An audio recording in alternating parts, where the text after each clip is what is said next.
안녕하세요. 저는 염증성 장질환 약물 복용에 대해 설명드릴 김민아 약사입니다. 제가 최강이라고 한 건 이제 저의 그 야구에 대한 선호도가 너무 높다 보니까 여기다가 저처럼 이제 애정하는 마음으로 약을 좀 바라봐 주셨으면 하는 마음으로 지어봤습니다. 우선은 앞에 첫 번째 강의에서 보셨는데 이제 이 약물 치료의 알고리즘은 대표적으로는 생활습관 개선이 먼저 되셔야 되시고 그 습관 개선을 유지한 채로 약물 치료를 하셔야 되시고 그리고 상황에 따라서 수술 치료까지 하실 수 있습니다. 제가 오늘 설명드릴 거는 약물 치료 중에 항염증제, 면역조절제, 이제 생물학적 제제, 소분자 물질 이렇게 항염증 치료에 대해서 세 가지 카테고리로 크게 나누는데 그 중에서 생물학적 제제에 대해서 말씀드리려고 합니다. 현재 어떤 약을 복용하고 계실까요? 생물학적 제제를 복용한다라고 말씀을 듣고 계시면 아마 기전별로 TNF 억제제라고 하는 인플리시맙, 아달리무맙, 골리무맙, 그리고 인터루킨 1, 2 아니면 2, 3 저해제인 유스테키누맙, 그리고 인테크린 억제제 베돌리누맙, 아니면 소분자 물질인 자크 억제제, 토파시티닙, 유파다시티닙, 필고티닙 등을 복용하고 계시거나 투여받고 계실 거예요. 지금 제가 말씀드린 거는 상품명이 여러 가지가 있어서 우선 성분명으로 말씀드렸습니다. 그래서 생물학적 제제를 먼저 말씀을 드리면 기존 스테로이드 제제나 면역 조절제에 반응하지 않는 중등증, 중증 염증성 장질환의 유도 및 관의 유지를 위해서 사용을 합니다. 강력한 염증 물질인 TNF의 작용을 억제를 하고 각 약제의 효능과 투여 방법, 부작용 등 고려를 하셔가지고 서로 다른 기전으로 교체 투여도 가능하십니다. 대표적으로 인플리시맙을 설명을 드릴 건데요. 인플리시맙이 생물학적 제제 중에서는 가장 먼저 IBD에 사용이 되기 시작했습니다. 원내에서는 레미케이드, 램시마라는 상품명으로 가지고 있는데요. 이 유도를 처음에 할 때는 IV로 시작을 하십니다. 그래서 킬로그램당 5mg의 IV 주사를 맞기 시작을 하시고 계속 IV 주사를 맞으시는 분들 같은 경우에는 첫 시작하시고 나서 2주차, 6주차 그리고 반응에 따라서 용량을 증감하실 수도 있는데 꾸준하게 8주마다 주입을 하시게 되세요. 정맥 주사를 맞게 되세요. 정맥 주사는 이게 면역과 관련된 부분이기도 해서 2시간 이상 좀 천천히 맞게 되시고 만약에 이제 2주차, 6주차까지도 다 맞으시는 동안 반응이 괜찮으셨다. 그렇다면은 시간을 조금 더 짧게 가지고 가실 수도 있으세요. 근데 반면 IV 주사 맞으시는 동안 주사 주입 반응이 있으셨다. 안면 홍조라든지 어지러움, 두통, 구역, 발한 등이 생기셨다. 그러셨을 경우에는 투여 속도를 오히려 감소시켜서 천천히 맞으실 수도 있고요. 아니면 항히스타민제나 타이레놀 같은 아세트아미노펜 투여를 하실 수 있습니다. 램시마주는 이제 저희 병원에 있는 램시마주는 피하 주사를 하는 건데요. 스타트하고 2주차까지는 정맥주사 맞으신 다음에 6주차부터는 피하 주사로 변경하실 수 있습니다. 그때 용량은 120mg으로 고정된 용량 맞으시게 되시고요. 이거를 맞으실 때 자가 주사다 보니까 피하 주사를 맞고 나서 주사 부위 반응이라는 게 있어요. 그래서 홍반이 생기거나 붓거나 가려움증이 있거나 통증이 있거나 하는데 이런 주사 부위 반응은 국소적인 반응이다 보니까 냉찜질을 한다든지 뭐 항히스타민제나 타이레놀 투여 등으로 관리하실 수 있습니다. 그리고 이 피하 주사는 이거를 맞으시고 나면 이렇게 창이 색이 녹색으로 변하게 됩니다. 그래서 녹색으로 변하는 것까지 확인하시고 나서 주사 펜을 제거를 하셔야 됩니다. 두 번째로 아달리무맵은 휴미라펜, 아달로체펜주로 있는데 둘 다 용량은 똑같아요. 그래서 오리지널은 휴미라펜주고 이제 국내에 생물학적 제제들의 바이오 시밀러들이 많이 개발이 되고 있는데 그 중에 하나인 아달로체주가 저희 병원에 같이 사용되고 있습니다. 크론병과 궤양성 대장염은 유지 용량은 같고 유도 용량이 좀 다릅니다. 그래서 그 병에 따라서 유도 용량을 하시고 나서는 2주 간격으로 투여를 받으시게 되세요. 그래서 만약에 2주 간격으로 투여를 받으시다가도 반응에 따라서 달라지실 수 있는 거를 알고 계시면 되시는데요. 이 주사는 둘 다 펜 타입의 주사기는 한데 좀 반응이 좀 다릅니다. 그래서 대표적으로 다른 부분이 어떤 거냐면 휴미라 펜주 같은 경우에는 뒤에 작동 버튼이 따로 있습니다. 그래서 작동 버튼을 누르시고 색깔이 변하는 것까지 보시고 나서 떼셔야 되시는 게 한 10초 정도 걸리고요. 아달로체주 같은 경우에는 작동 버튼이 없고 그냥 그대로 누르시면 딸깍딸깍 소리와 함께 주의 완료된 표시가 노란색이 나타납니다. 그때까지 유지해 주시면 되십니다. 아까 말씀드렸던 펜 타입 자가 주사하는 약제들은 투여 부위는 이제 지방이 많은 쪽에 허벅지 복부에서 투여하시면 되시고, 배꼽에서는 한 5cm 정도 떨어진 곳에 하시면 되고, 딱딱하거나 직전에 바로 투여했던 부위는 피하시는 게 좋습니다. 그래서 교대로 저희가 하시는 거를 추천을 드리고 있습니다. 보관은 냉장 보관을 하셔야 되시고요. 다음으로는 골리브마 똑같은 테네프 억제제 중에 성분이 다른 심퍼니 주사가 있습니다. 심퍼니 주사는 저희가 50mg짜리 펜도 있고 100mg짜리 시린지도 있어요. 근데 이제 보시면 용법 용량이 치료 첫 주에는 200ml 하시고 2주 뒤에는 100ml, 4주 간격 100ml 이렇게 유도와 유지 용량이 좀 다릅니다.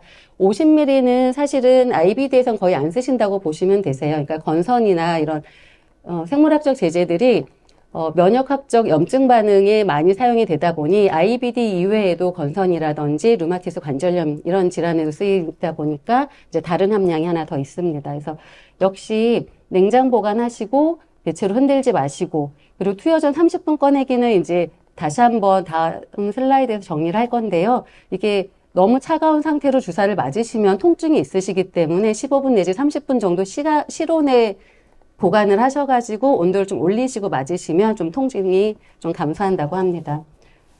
심퍼니 주사 같은 경우에 이제 피스톤, 주사기 형태로 되어 있는 것들은 피스톤 상태, 누른 상태에서 피부에서 떼내시는 게 안전하다고 합니다. 네, 역시 노란색 창이 보일 때까지 투여를 하시는 거고요. 펜타입은요. 그 다음에 두 번째 성분으로는 유스테키누밥을 말씀드리겠습니다. 역시 스텔라라가 IV 주사도 있고 프리필드 주사도 있고 그리고 에피즈텍이라는 거는 같은 성분의 바이오시밀러 약품입니다. 그래서 유도요법으로는 먼저 정맥 주사를 하셔야 되시고요. 최소 1시간 투여를 합니다. 그래서 스텔라라 주사 같은 경우에는 체중 범위당 용량이 정해져 있어요. 근데 이걸 대충 계산하면 키로당 한 6ml 정도의 용량으로 유도를 하시게 되시고요. 그다음에 유지가 되시는 경우에는 이제 90mg으로 8주 그리고 12주 이런 식으로 유도를 규칙적으로 주사를 맞게 되십니다. 주사제다 보니까 비인두염이나 두통, 주사 부위 반응 같은 가벼운 것부터 해서 시력장애 증상이라든지 심한 구역 구토가 있을 수 있습니다.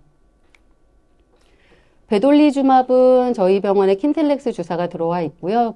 이렇게 IV지제와 프리필드 펜 타입이 있으면 이제 대체로 어떻게 생각하시면 되냐면 IV주로 유도를 하고 펜 타입으로 유지를 한다라고 생각을 하시면 되세요. 그래서 IV주로 이제 스타트 2주, 6주 그리고 나서 8주마다 투여를 계속 IV로 정맥 주사로 유지하실 수도 있고요. 그다음에 이거를 중간에 이제 펜 타입으로 안정적으로 됐기 때문에 바꾸실 수도 있습니다. 부작용은 유사하고요. 이런 생물학적 제제 주사 제할 때 유의사항은 투입 시에 주입 관련 반응이나 두통 발진 발생할 수 있지만 아까 말씀드렸듯이 항히스타민제나 타이레놀 같은 부작용 줄인 약제를 사용하실 수가 있습니다. 그리고 면역과 관련되어 있는 약제들이다 보니까 감염이나 비형 감염 재활성화, 악성 종양 등 발생할 수는 있는데 빈도는 높지 않고 앞에 선생님들이 말씀하신 것처럼 꾸준히 진단 검사를 통해서 부작용 발생을 최소화하도록 하고 있습니다.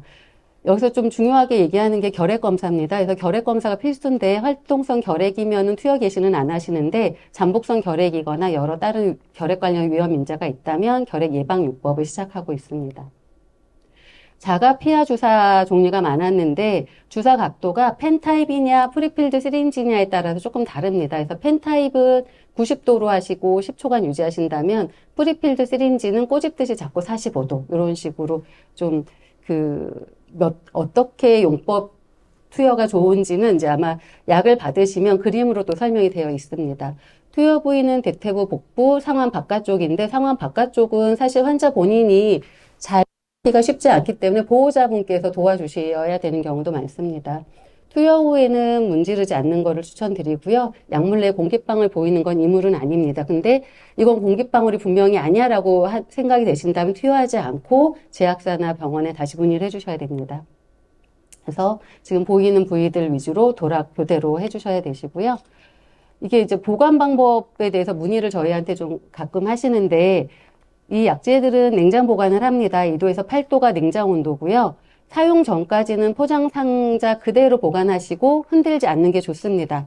냉동실 보관은 절대 금지입니다 하는데, 사실은 냉동실에 집어넣으시는 분은 없으세요. 근데 어디다 넣으시면 김치냉장고에 넣으시는 분은 있으세요. 근데 김치냉장고가 의외로 잘 얼기가 쉽습니다. 특히 약품들이. 그래서 저희가 냉장 보관을 추천드릴 때 이제 어머님들이 일반 냉장고보다 김치냉장고를 덜 자주 여시니까 거기다 넣으시는 경우가 있는데, 그럼 얼 수가 있어서 김치냉장고도 피하시는 게 좋습니다.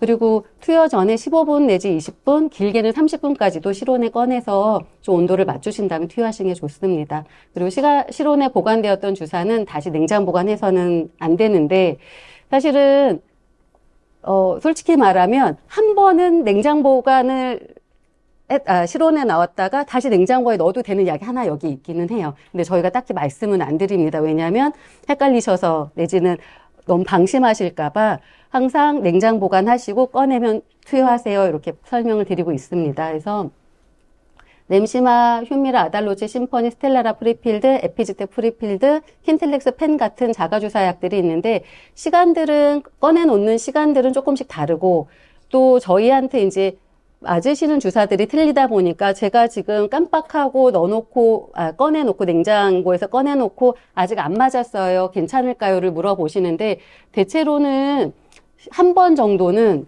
14일, 짧게 잡으면 14일, 길게 잡으면 한 30일까지도 한 번은 괜찮으세요. 냉장고에서 꺼내서 실온 보관하셨다가. 근데 요즘 조금 지나면 온도가 꽤 높아지거든요. 그래서 저희가 심퍼니 같은 경우는 25도가 최대 온도긴 하는데 25도가 그렇게 더운 온도가 아닙니다. 여러분들이 이제 약을 가지고 보관을 해보시거나 에어컨 온도를 보시면. 그래서 꺼내 놓으시면 투여 주기가 대체로 2주 내지 4주, 길면 이제 2달인 것도 있지만, 꺼내 놓으시면 꺼내놓은 약은 잊지 말고 이번 회차에 맞는다라고 기억을 하고 계셔야 됩니다. 사용 기한이 지나면 폐기하셔야 되고요. 그리고 주사제도 그렇고 경구약제도 그렇고 투여를 잊었다. 경구약은 이제 다음 슬라이드에서 말씀을 드릴 건데, 주사제는 절대 2배 용량을 투여하지는 않습니다. 근데 이제 약제를 주사제나 경구약이나 까먹었어요, 어떻게 해요? 라는 질문을 하시는데, 제일 좀 가장 기억하기 좋으신 거는 반을 기억하시면 되세요. 그래서 램시마펜 같은 경우에는 투여 주기가 2주라고 한다면, 그러니까 일주일 이하이시라면 즉시 용량을 투여해서 그 다음 예정대로 계속 진행을 하시는 거고, 만약에 일주일이 지났다, 반이 지났다, 그러면은 우선은 이 램시마펜은 이제 뭐라고 얘기하냐면, 이번 회차는 건너뛰세요. 그리고 일주일 후에 예정된 대로 맞아주세요. 라고 얘기를 합니다. 근데 휴미라나 아달로체펜은 2주 주기인데 생각난 즉시 용량을 투여하고, 만약에 다음 주사 예정일이 가까우면 생략하세요. 그러면 이제 다음 주사일이 가까운 게 어느 정도입니까? 이렇게 물어보신다면 저희는 한 반 정도를 말씀을 드리는 거고, 만약에 다음 주사는 기존 예정된 투여 일정대로 투여를 지속하시면 됩니다. 그래서 램시마랑 휴미라랑 살짝 틀린 부분이 좀 있어요. 그래서 이런 거는 개별적으로 좀 문의를 하시는 게 맞고요. 심퍼니 주사는 4주 또는 한 달 정도라고 기억을 하시는데, 이것도 역시 반을 기준으로 해서 2주 미만이시면 즉시 용량 투여하시고 정해진 월 주기 유지해 주세요 라고 합니다. 근데 2주 이상 됐다. 아까 램시마는 반 넘었으면은 놓친 용량 생략하세요 하지만, 심퍼니는 반 이상 넘었다고 해도 바로 투여하세요. 대신 그때부터 월 주기가 새롭게 시작됩니다 라고 기억을 하셔야 되세요. 이거 스텔라라랑 에피지텍은 같은 성분인데 2달 내지 3달 간격인데, 생각난 즉시 용량을 투여하시고 그 이후부터 다시 한번 이제 카운트가 들어갑니다. 킨텔렉스 펜 같은 경우에는 2주 간격인데 생각난 즉시 반도 아니시고 그냥 생각난 즉시 투여하시고 그 이후부터 다시 2주가 카운트 됩니다. 그래서 이거를 외우시는 거는 이제 약사들이 복약지도 하거나 이제 응대를 할 때, 죄송합니다. 응대할 때는 어느 정도는 좀 파악을 해야겠지만, 환자분들은 본인이 맞으시는 주사량만 정확히 기억하시면 되세요. 그래서 다른 주사까지 기억을 한다거나 생각을 하지 않는 게 오히려 도움이 됩니다. 그 다음에 소분자 물질을 말씀을 드리겠습니다. 그래서 이거는 이제 소분자 물질이라고 하는 게 이제 간혹 질문을 해주시는 게 생물학적 제재라는 건 좀 이제 직관적으로 이게 어떤 약인지 알겠다. 그러니까 뭐 단백질이나 뭐 일반 화학 물질이 아닌 거는 알겠는데 소분자 물질은 뭐냐라고 얘기를 간혹 물어보신 분이 있는데 이거는 기전적인 소분자 물질이라는 말 자체는 사실은 분자가 작은 그러니까 화학 물질이라고 보시면 되세요. 그래서 꼭 자크 억제제만 소분자 물질이 아니라 아까 계속 말씀드렸던 이제 타이레놀이나 항히스타민제도 소분자 물질이라고 볼 수도 있어요. 근데 이제 생물학적 제제가 이제 IBD에서 사용이 되고 그 다음 단계로 이제 자크 억제제 같은 약제들이 나오면서 요걸 좀 명확히 구분을 짓기 위해서 생물학적 제제는 분자량이 크고 주사제로 사용이 되고 고가의 약이다. 그런데 소분자 물질은 그걸 개선해서 경구로 복용하실 수도 있고 그 생물학적 제재보다는 저렴하고 이런 이제 특징들을 가지고 있으면서 소분자 물질이라는 걸 좀 통칭을 한다라고 비교하기 위한 명칭이라고 보시면 됩니다. 그래서 기전 자체는 사실은 최근에 개발된 약제들이다 보니까 면역학적 반응들을 가지고 특별한 이제 자크 억제제 같은 경우에는 염증 반응을 유발하는 사이토카인 경로를 좀 억제를 해주는 이렇게 특화되어 있는 약제들입니다. 그래서 저희 병원에서 사용하는 것들은 토파시티닙 젤잔즈, 유파다시티닙 림버크정, 필고티닙 지셀레카정 사용하고 있고요.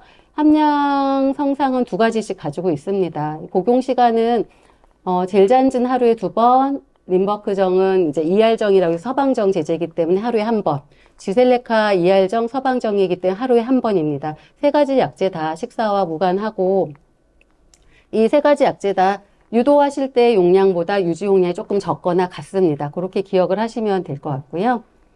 요건 다음에 제가 보여드린 면역 조절제에서 사실은 소분자 물질에 포함시켜서 말씀을 드릴까 좀 고민을 하다가 그래도 최근 약제이기 때문에 말씀드리려고 합니다. 오자니모드고요.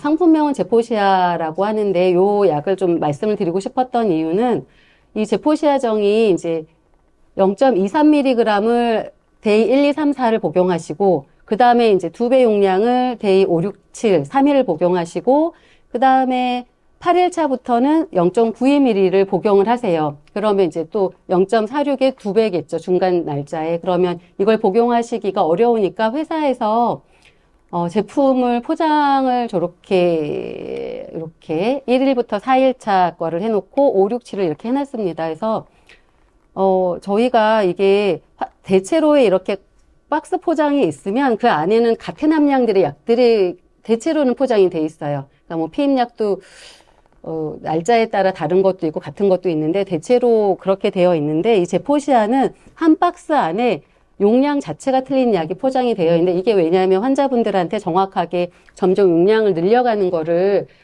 정확히 복용할 수 있도록 하기 위해서 만들어진 포장이에요. 그래서 아까 그 자크 억제제는 유도 용량이 크고 유지 용량이 크거나 작거나 이랬다면 이 오자니모드 제포시아 같은 경우에는 적은 용량에서 시작해서 2배씩 용량을 증가를 시킵니다. 그래서 0.92mg을 데이 8 이후에 복용을 하시는데 아까 제가 약을 복용을 잊어버리셨을 때는 반을 생각하세요라고 했는데 요거 제포시아는 조금 더 복잡합니다. 그래서 만약에 한 일주 잘 복용하시고 데이 8부터 드시는데 일주일을 다 못 버티시고 그 중간에 약을 놓치셨어요. 그러시면은 놓치신 약 날짜에 따라서 스타터를 다시 복용을 하셔야 될 수도 있습니다. 그래서 또 뭐 28일 동안 잘 복용하셨어요. 근데 28일 안에 잘 복용을 하셨으면 좋았는데 28일 안에 뭐 7일 정도를 14일을 빼드셨다. 그러면 한 반을 안 드신 거잖아요. 그러면 다시 스타터로 가셔야 되세요. 그래서 이런 스타터가 있는 약제들 같은 경우에는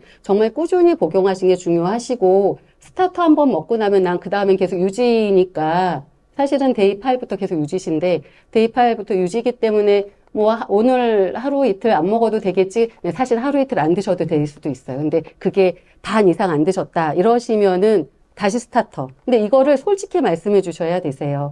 열심히 지금 진료받으시고 검사하시고 하시는데 뭐 솔직히 말씀 안 하시고 반을 빼먹으셨는데 반응이 안 나와요. 그러면 이제 진료 보실 때 정확한 진료를 받으실 수가 없습니다. 그래서 약물 저희가 복약 순응도라고 얘기를 하는데 환자분이 약을 정확히 드시는 게 제일 중요하고 그리고 어떻게 드셨는지, 어떻게 투약했는지 진료실에 솔직하게 말씀하신 것도 굉장히 중요합니다.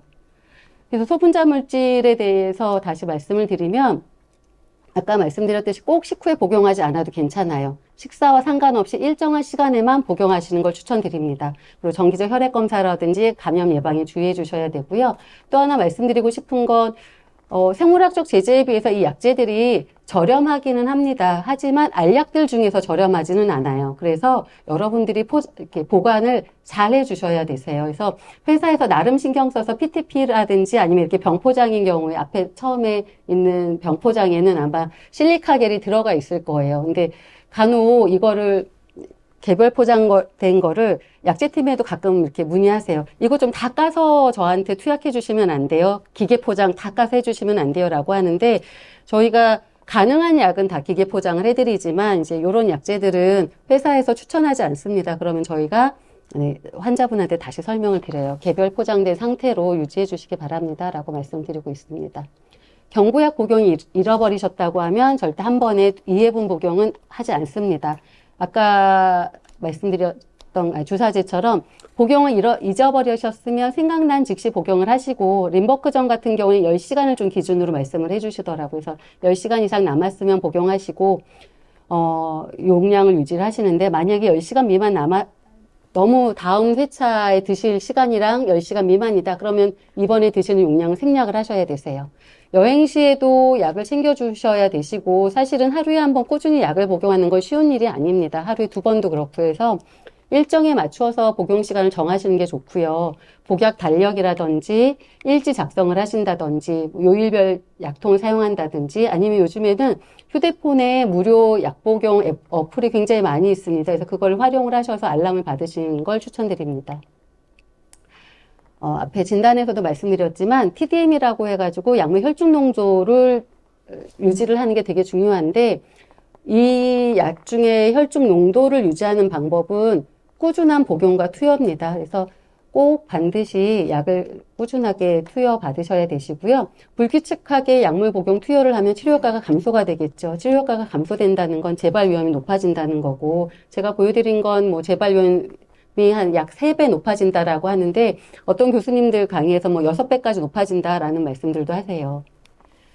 그래서 마지막으로 말씀드릴 건 영양제에 대한 얘기인데 영양제는 사실은 이런 염증성 장질환에 있어서 뭐 철분이라든지 비타민들이 결핍되기가 쉽다 이런 그런 퍼센트에 대한 내용들이 나와 있습니다. 그래서 진료 받으실 때 약 처방 의 영양제 얘기 안 하셔도 교수님께서 검사 결과 보고 먼저 추천을 해 주실 수도 있으세요. 아니면 제가 요즘 너무 좀 힘듭니다라고 얘기하셨을 때 또 고민을 해 주실 수 있는데 영양 불량 되시거나 식사량이 감소됐다. 그러면 앵커버 같은 걸 드실 수도 있고 종합 비타민제 복용하실 수 있습니다. 이 중에 종합 비타민제는 요즘은 이제 비타민 A, D, E가 워낙 얘기들을 많이 하셔서 이런 지용성 비타민들이 많이 포함이 되어 있는데 지용성 비타민이 함유가 돼 있으면 지용성 비타민 담즙산에 높기 때문에 네, 식후 복용하시는 게 좀 도움이 됩니다. 흡수에. 그리고 빈혈이나 혈분 조혈 비타민이 결핍됐다. 그럼 회로바유나 폴산 등을 드실 수가 있는데